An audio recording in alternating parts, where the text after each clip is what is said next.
na na vô lên rồi hai sớm tôi nhà buồn là sớm xin sai con chọn đến ta cào thô buồn chiếu thì mù cầu bây giờ dầu gì trong nhiều ạ rằng tia đi vô làng thì mình chiếu thì mù đồng thành chiếu trên nhận thải chiếu thì mù tôi hiện liều trang liều cũng coi hiện chia con thảo xét ngoài những thì mù làng thì chiếu ổ chiếu hàng quân với yếm hải chiếu thải với yếm chiếu cầu vua đưa những như vua cảnh hàng chút tọt như vua thì hỏi đưa thằng lá xịn tìm trọng yếm nái ở trên thải chiếu chiếu một kinh chiều nhung chiếu thì hùng tháp hải phải vốn mai nhung hay dạp chìa đừng dần chiếu vậy rồi nhung đi vua to chìa dần tài chiếu như chìa vui đôi tài tay tầm thành chiếu thải chiếu hát giang tia thêm ký vui do vui tận tàu nhìn nhau chút tìm ham chứ mà chiếu trình hùng bằng chú đạm đi rằng tia sẽ có người ta mạnh phần nhớ ôn giàu có chiếu hình thọ suốt như vua anh chàng bằng cái chiếu trình hùng trên hai chiếu ổ chiếu làng tình trạng thì vua trẻ con thô sinh minh tòi vua to chỉ tên vua nhiều chiếu xuống nhiều vua tàu cầu amen.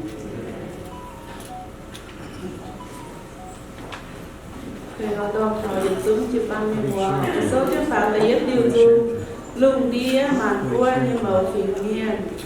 lông roi dìa cha bảo dùng trên chiếu hiền hùng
Chúa Giêsu sẽ tùng hai thầy vua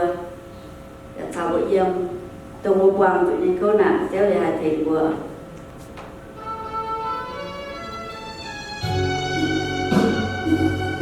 bảo cái dù mình thốt bốn dù ấy hai sàm thảo bộ nên nhau dùng vua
ta nhiều vua màn miền ở sẽ có hải tạt zip thì vua chỉ kinh hải tu chẳng mèn ở thì nông tay thành vua dần dần thành vua dọn xuất trong vua quang tự nhiên tệ nạn phải hay nhộn trước thì nông hai thành vua hình chiều